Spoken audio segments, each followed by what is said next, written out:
I'll never forget the sound of the front door slamming behind me.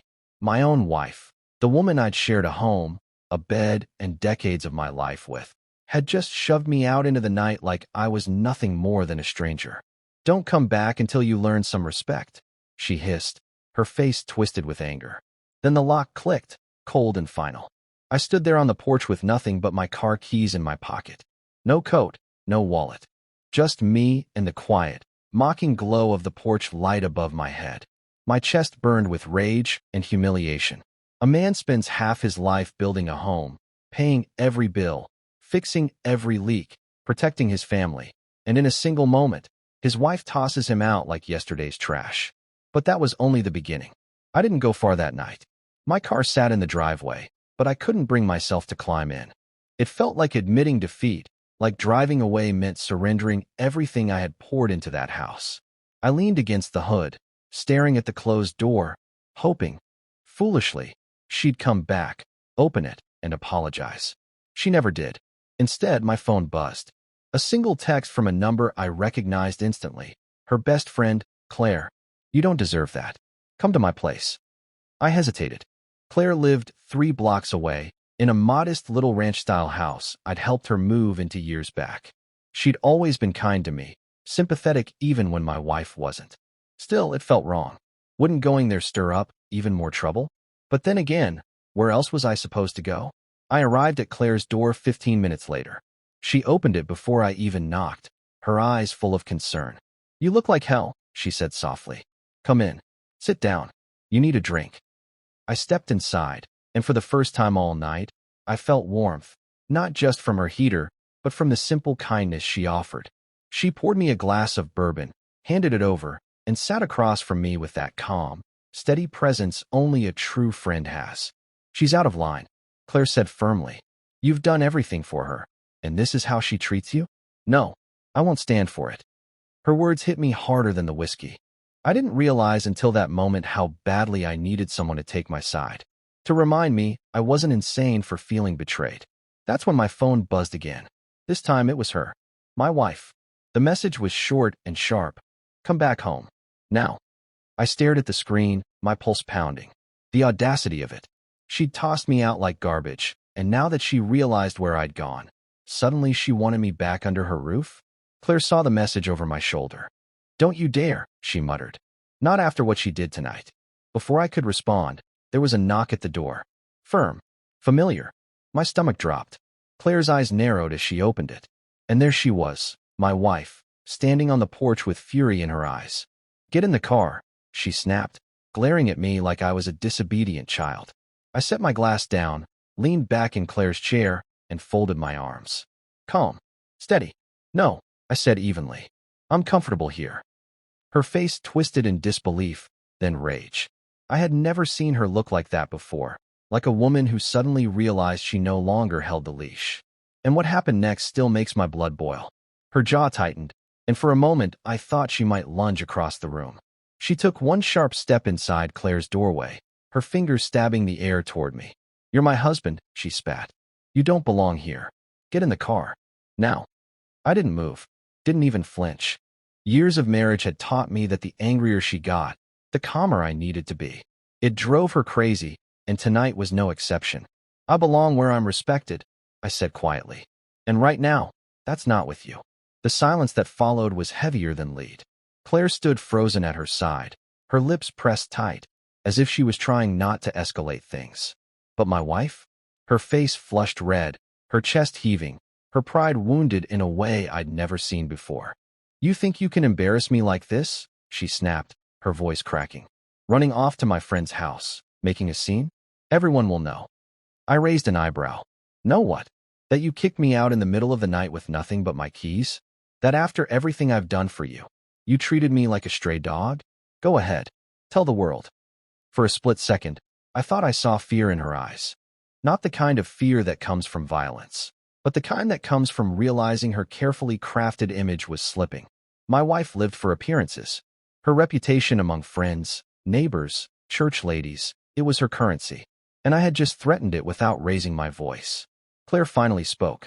"You need to leave," she said firmly, stepping between us. "This is my home. I invited him here. If you want to scream at someone, take it somewhere else. The look my wife shot her could have cut glass. Two friends, suddenly on opposite sides. Years of wine nights and shared secrets now splintering in one ugly confrontation. You're enjoying this, aren't you? My wife hissed at her, taking him in, making me look like the bad one. Claire folded her arms. I didn't make you do anything. You threw him out. I just opened my door. The words hit like a hammer. I could see it in my wife's trembling hands, the way her eyes darted between me and Claire, desperate to regain control. She had always been the center of attention, the one pulling strings. But now the power wasn't hers. I said, "Get in the car," she barked again, her voice louder, almost desperate. And that's when I smiled. Just a small one, but enough to push her over the edge.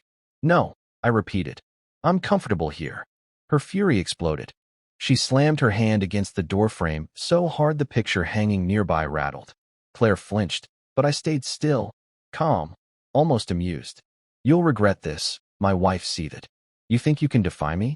You think staying here makes you strong? You're pathetic, both of you." She spun on her heel, storming out into the night.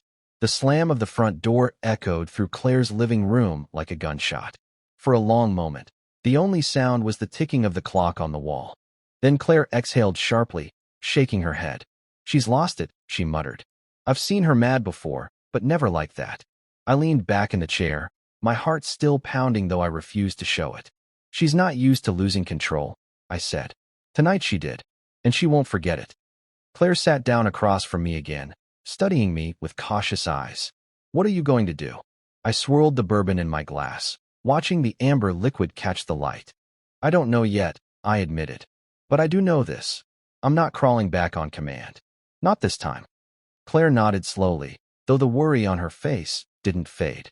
She knew, as I did, that this wasn't over. My wife wasn't the type to retreat quietly. No, this was just the opening move in a game I hadn't agreed to play. And the next time she came for me, she wouldn't come alone.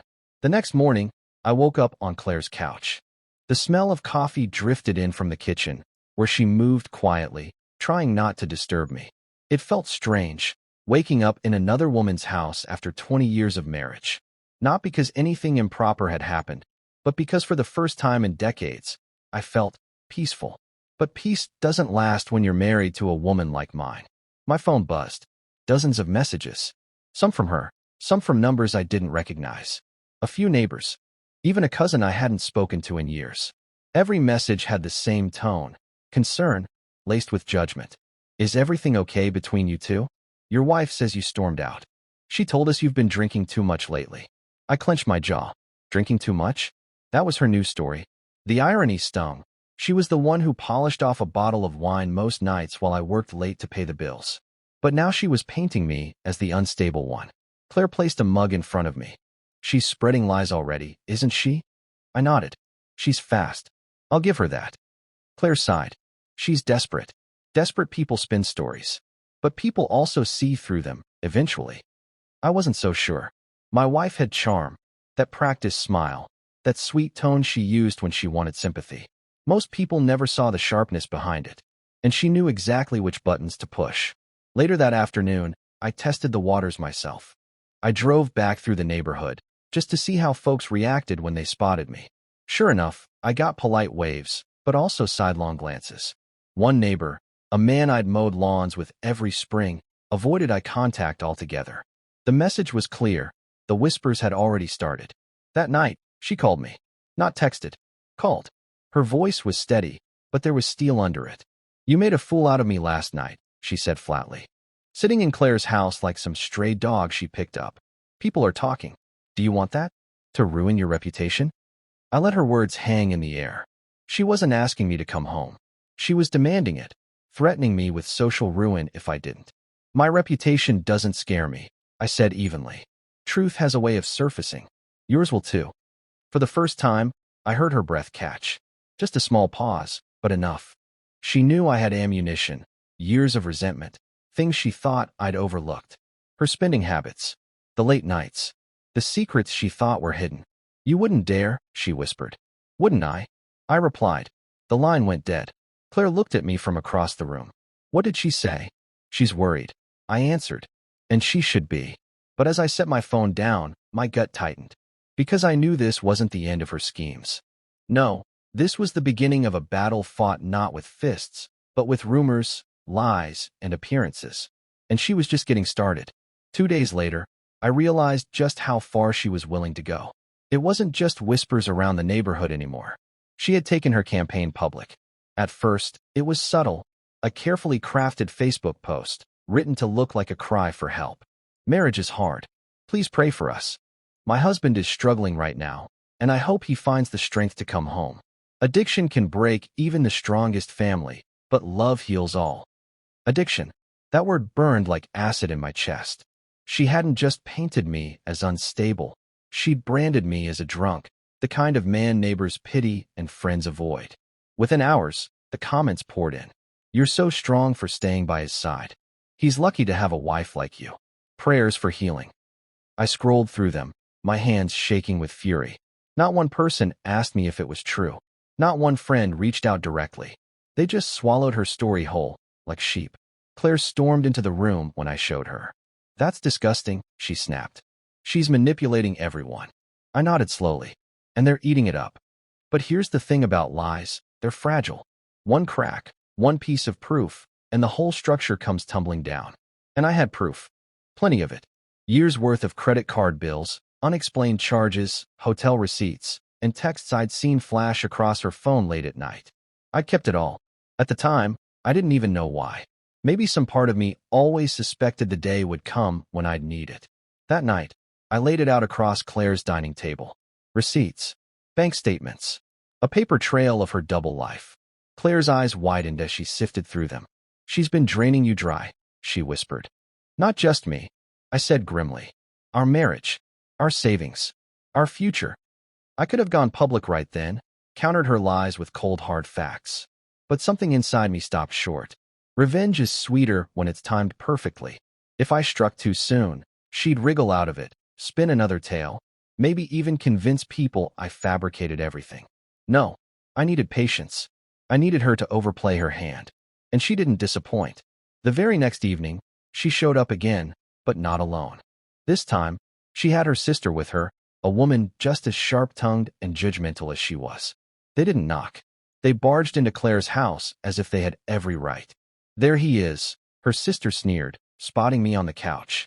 The runaway husband. Sitting here while his wife begs God to fix him. I leaned back, calm as ever. Funny, I didn't realize lying to half the town was considered begging God. My wife's face flushed crimson. Don't you dare accuse me. You're the one hiding in another woman's house. What do you think people believe? I let a slow smile spread across my face. People believe what they're shown, and I'm about to start showing them. Her sister's smirk faltered. My wife stiffened. She knew exactly what I meant. I didn't shout. I didn't argue. I just picked up one receipt from the table, a hotel charge from last month, and held it between my fingers. Their eyes locked on it instantly.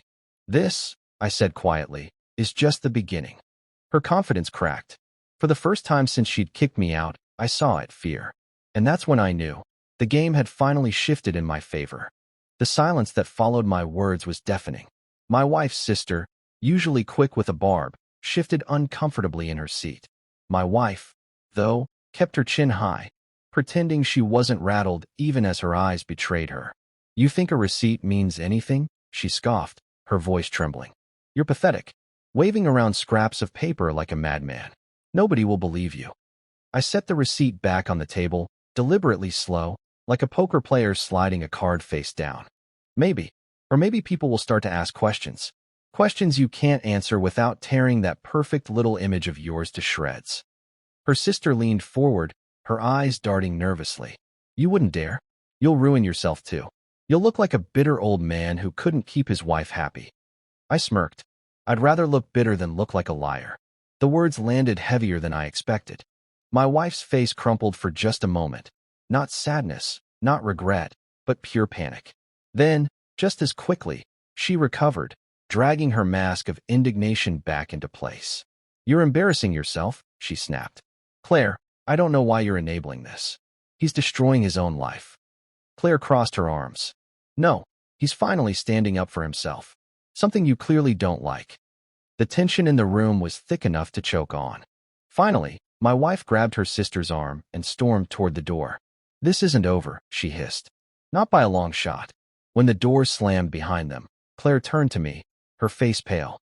"She's scared," she whispered. "I've known her 20 years. I've never seen her look like that." I nodded. She should be.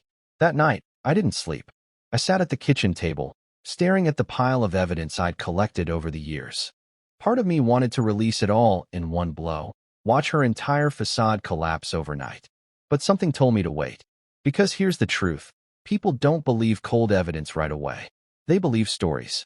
And right now, her story, the devoted wife married to a broken husband, was still holding strong. If I wanted to win, I needed to let her story crumble under its own weight. All I had to do was push gently. The very next day, I did exactly that. I made no accusations. I made no posts online. I simply went about my business as if nothing was wrong, smiling at neighbors, stopping to chat at the hardware store, showing the world that I wasn't some unstable drunk. I was calm, steady, unbothered. Meanwhile, she couldn't stop talking. Every person she saw, she spun her tale again, sometimes with new details, sometimes with tears, always painting herself as the victim. And that's how lies fall apart. The more you repeat them, the thinner they stretch. By the end of the week, whispers were turning. A friend of mine pulled me aside after church. "She's saying a lot, but something doesn't add up," he muttered. "You don't look like a man falling apart. You look like a man waiting." I just smiled. Exactly, because waiting was the part she never expected me to master. And while she kept digging herself deeper, I was quietly preparing to bury the truth right on top of her. By the following weekend, her lies had grown into something monstrous. She wasn't just claiming I had a drinking problem anymore. Now she was telling people I'd become angry, even violent. It was a clever twist, I'll give her that. A man kicked out of his own home, now accused of being a danger.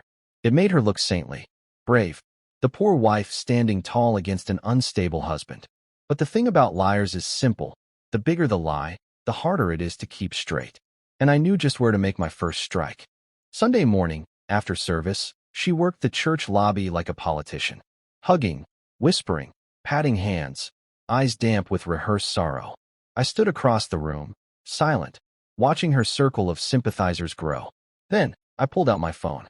One picture, just one. A photo of her, smiling arm in arm with a man she once claimed was a work friend. Taken outside a hotel I had the receipt for. I didn't post it online. No, that would have been reckless. Instead, I showed it privately, to the right person. Old Martha Jenkins. 80 years old, sharp as a tack, and the church's unofficial gossip courier. She could spread a story faster than the evening news. I leaned close and spoke low. "Martha, I think you should see this." Her eyes widened at the photo, then narrowed. "Well, isn't that interesting?" she whispered. I said nothing more. I didn't need to. By the time potluck ended, I could feel the shift. Whispers trailed her instead of me. A few heads turned her way, not with sympathy, but suspicion. She noticed, too. Her smile faltered. Her eyes darted around, searching for the crack in her armor. That evening, my phone lit up with furious texts. "What did you do? How dare you show people lies? You're trying to ruin me." I didn't reply. Silence was more powerful than anything I could write. The next day, Claire found me in the kitchen, a smile tugging at her lips. "You've rattled her. People are starting to question things. She's slipping." I nodded. That was the point. I don't need to prove everything yet. I just need them to stop believing her blindly. Sure enough, the calls from concerned friends slowed. The judgmental stares softened. And in their place, something new began to form: doubt. Doubt is poison to a liar. Once people question a single detail, the entire story collapses. And my wife? She was about to feel her empire of lies crumble beneath her feet. But even as I savored that small victory, I knew she wouldn't surrender. No, she'd fight harder, claw deeper, desperate to pull me down with her. The question was, how far would she go? And just how much would I let her destroy herself before I ended it for good? By midweek, I could feel the ground shifting beneath her. The whispers she had once controlled now slipped out of her hands. People weren't treating her with pity anymore. They were treating her with caution. And that made her dangerous. It happened on Thursday evening, at the town hall fundraiser. I hadn't planned to go, but Claire insisted. "You need to be seen," she told me firmly. "If you stay hidden, she controls the narrative. If you show up calm, steady, she loses her grip. So I went. Suit jacket, clean shave, steady smile. I shook hands, chatted with old friends, laughed at small jokes. I wanted to look like a man at ease, because I was. She arrived half an hour later. Red dress, perfect makeup, that dazzling smile she used when she wanted attention. And for the first 10 minutes, it worked. People greeted her warmly. But then they saw me across the room, standing tall, laughing, a glass of water in my hand. No stumbling, no slurring, no sign of the broken drunk she had painted me as. The cracks widened. That's when she snapped. Out of nowhere, she stormed across the room, her heels clicking like gunshots. Before I could react, she raised her voice so everyone could hear. "There you are," she barked, laughing it up while I'm left to pick up the pieces of our family. "Do you people know what he's done? Do you know what kind of man he really is?" The room fell silent. Heads turned. Forks froze midair. I didn't move. I let her rant. "He abandoned me. He hides at her house." She jabbed a finger toward Claire, who stiffened beside me. "And he spreads lies about me to everyone he can find. He's not the victim here. He's the problem." Her voice cracked, shrill and desperate. She wanted gasps. She wanted sympathy. But what she got was silence. A silence heavier than thunder. Because people weren't fools. They could see the fury in her eyes, the way her hands trembled. She looked less like a wounded wife and more like a cornered animal. I waited a beat. Then, calmly, I set my glass down. "You're right about one thing," I said evenly. "I have been quiet. Too quiet. But that ends tonight." I reached into my jacket pocket and pulled out my phone. One swipe. The photo again. Her and that man outside the hotel. I held it up, just long enough for the crowd around us to see. Gasps rippled through the room. Her face drained of color. She opened her mouth to speak, but nothing came out. I slipped the phone back into my pocket and adjusted my jacket. "If anyone wants to know the truth," I said, my voice steady, "I've got plenty more where that came from." And then I turned, guiding Claire toward the exit, leaving my wife standing there, frozen, her reputation unraveling before her very eyes. That night, my phone didn't stop buzzing. Friends, family, even a few of her allies. All with the same question, "What else do you know?" And for the first time in years, I held all the power. The fundraiser was the turning point. The moment the mask slipped, and everyone saw her not as the saintly victim, but as the desperate, unraveling woman she really was. By the next morning, the gossip mill was working overtime. People weren't asking if she had secrets anymore. They were asking how many. I didn't have to do much. Just a gentle nudge here and there. A photo shown quietly to the right pair of eyes. A receipt left in the hands of someone who'd know how to read between the lines. Her own lies did the rest. By Friday, the calls began, not to me, but to her. Friends she'd leaned on for sympathy suddenly weren't answering. Neighbors who once offered hugs were crossing the street to avoid her. Even her sister, the one who barged into Claire's house, was keeping her distance. The empire of sympathy she'd built was crumbling faster than she could repair it. That evening, as Claire and I sat at her kitchen table, the inevitable happened. My phone buzzed. Her name lit up the screen. I almost ignored it. But then, curiosity got the better of me. Her voice was unrecognizable, not sharp, not angry, but soft, pleading. "Please come home." I leaned back, the words echoing. For weeks she had painted me as a drunk, a monster, a runaway husband. And now, with the walls closing in, she wanted me back. "Why?" I asked. "So I can stand beside you while you play the victim? So you can use me to patch the reputation you ruined yourself?" She sniffled, clearly crying. "Because people are turning on me. They're saying things that aren't true. They're saying..." I cut her off. "They're saying what I haven't even started saying yet. Do you understand that? You're drowning in your own lies. And I haven't even opened the floodgates." Her breath hitched. "We can fix this. Together. Just get in the car. Come home. Please." That phrase again. Get in the car. The command she thought I'd always obey. But not this time. I smiled, though she couldn't see it. "No. I'm comfortable here." The silence that followed was thick, broken only by her sudden sob. Then the line went dead. Claire reached across the table, her hand resting on mine. "It's over," she said softly. And she was right. The next week, I filed for separation. Clean, quiet, but airtight. The evidence I'd gathered ensured she couldn't touch my assets, couldn't spin the narrative into some courtside melodrama. She tried, of course, claimed abandonment, claimed emotional cruelty. But when my attorney slid those receipts, those photos, across the table, her lawyer went pale. Within a month, it was done. The house was mine, the finances secure, and she, the woman who once thought she held all the power, was left with nothing but the tatters of her reputation. Neighbors stopped whispering about me. Instead, they shook my hand, invited me over, told me they'd always suspected something was off with her. Funny how people rewrite history once the truth comes out. As for me, I walked away with my dignity intact. Not because I shouted, not because I fought her on her terms, but because I did the one thing she never expected. I stayed calm, patient, strategic. A man's word is his bond. His reputation is his armor.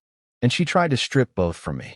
But in the end, the only thing she lost was everything she valued most. The last time I saw her, she was in the grocery store parking lot. She looked older, smaller somehow, weighed down by her own choices.